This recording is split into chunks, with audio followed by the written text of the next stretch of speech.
Salam Bapak Ibu, kita kembali dalam renungan Betani Kebumen. Hari ini kita akan membahas tentang pengharapan yang hilang. Pengajaran mengenai kebangkitan adalah pokok penting dalam Alkitab yang harus dipahami dengan benar. Sayang sekali sekarang ini jarang terdengar pengajaran mengenai kebangkitan. Hal tersebut disebabkan oleh karena ketidaktahuan para pendeta atau hamba Tuhan bahwa pengajaran mengenai kebangkitan adalah hal yang penting, sehingga mengabaikan pokok pengajaran ini. Mereka tidak memahami pengajaran mengenai kebangkitan, sehingga tidak dapat mengajarkannya kepada orang lain. Ironinya, mereka tidak mau belajar mengenai hal kebangkitan dengan sungguh-sungguh. Rasul-rasul khususnya Paulus menekankan hal kebangkitan ini dalam pemberitaannya. Dalam Alkitab Perjanjian Baru terdapat beberapa ayat yang menunjukkan dan membuktikan besarnya peran dan pentingnya pengajaran mengenai kebangkitan.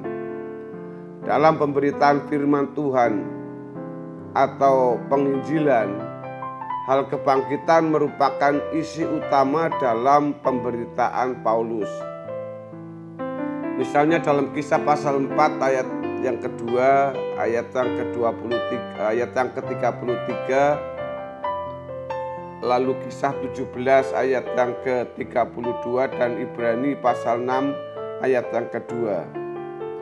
Dalam Ibrani pasal 6 ayat yang kedua tertulis bahwa hal kebangkitan termasuk asas-asas pertama dari ajaran tentang Kristus.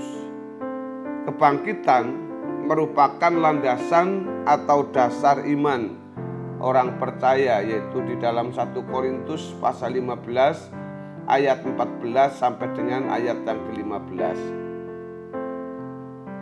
Saudaraku yang dikasihi oleh Tuhan Yesus, tegas sekali pernyataan Paulus.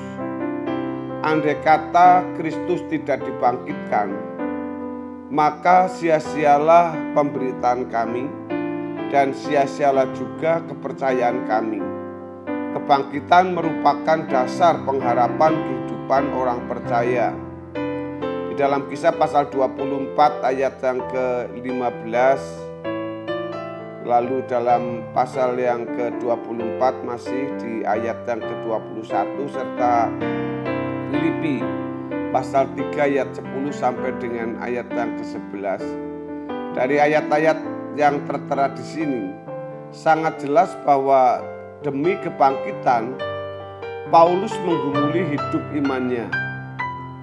Ia berkata, "Yang kukehendaki ialah mengenal Dia dan kuasa kebangkitannya dan persekutuan dalam penderitaannya, di mana aku menjadi serupa dengan Dia dalam kematiannya, supaya aku akhirnya beroleh kebangkitan dari antara orang mati."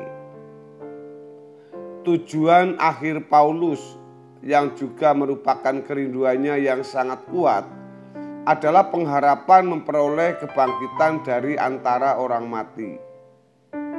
Harus diakui dengan jujur Bapak Ibu Saudara, tatkala kita menjumpai realitas sakit, yaitu adanya sakit penyakit, kenyataan meninggalnya orang yang kita kasihi, atau kenyataan kematian kita sendiri, hal ini menyadarkan betapa fananya hidup ini.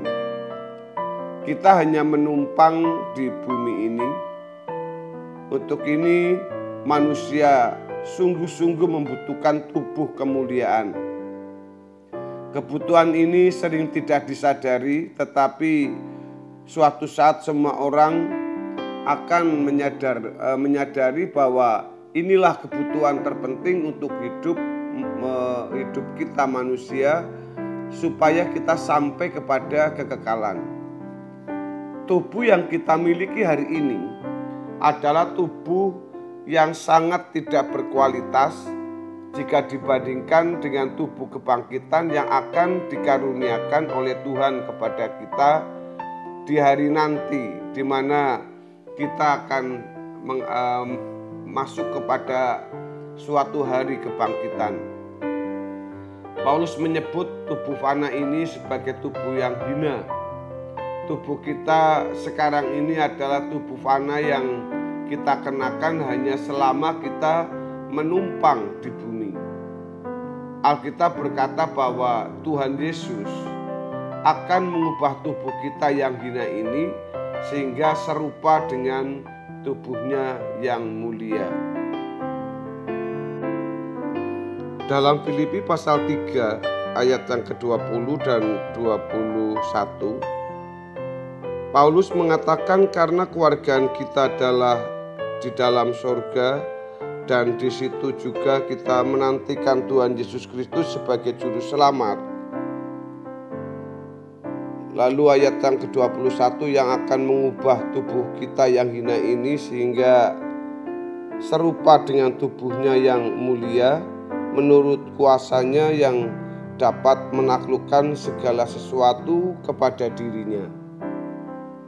Tubuh yang kita miliki sekarang ini harus mengalami proses penuaan dan pembusukan atau corruptible.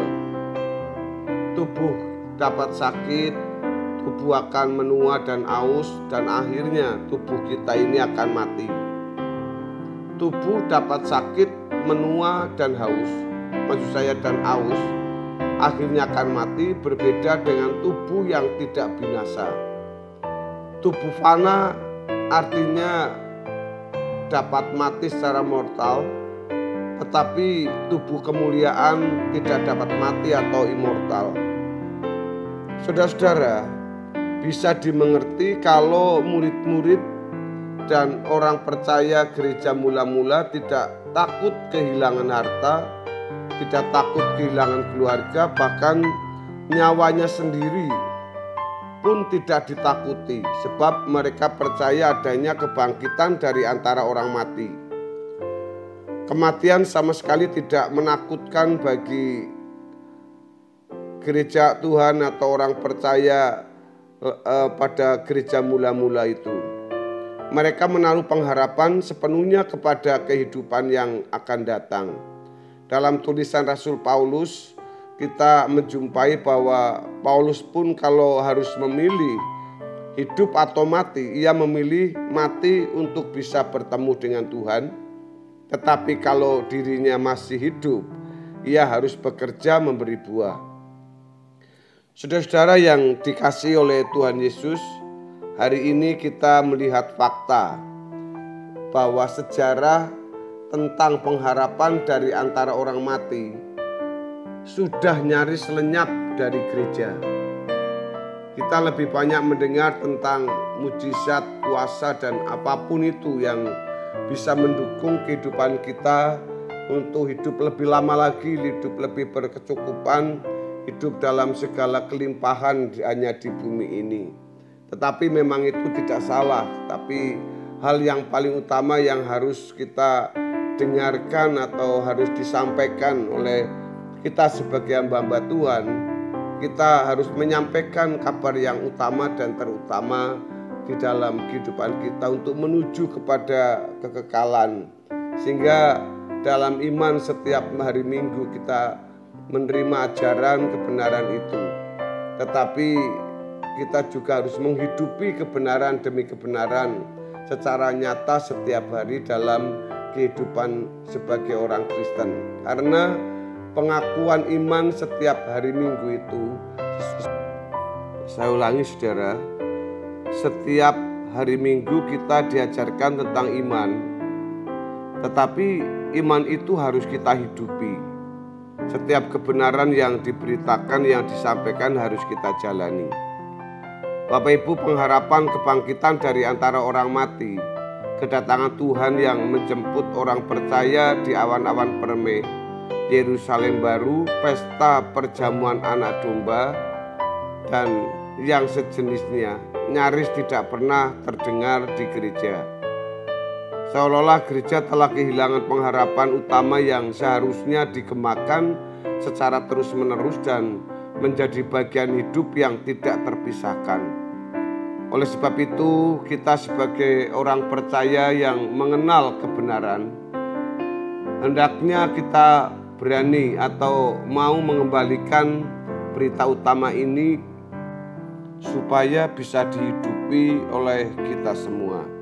Bapak Ibu Saudara yang dikasihi oleh Tuhan Yesus, kita ini pada hari ini melihat fakta bahwa ajaran tentang pengharapan dari antara orang mati sudah nyaris lenyap dari gereja.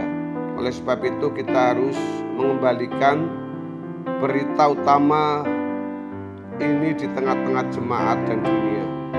Selain itu, kita sendiri yang harus sungguh-sungguh merindukannya sehingga kita menghidupinya setiap hari. Kiranya kebenaran firman Tuhan hari ini memberkati saudara dan saya. Tuhan Yesus memberkati kita semua. Haleluya. Amin.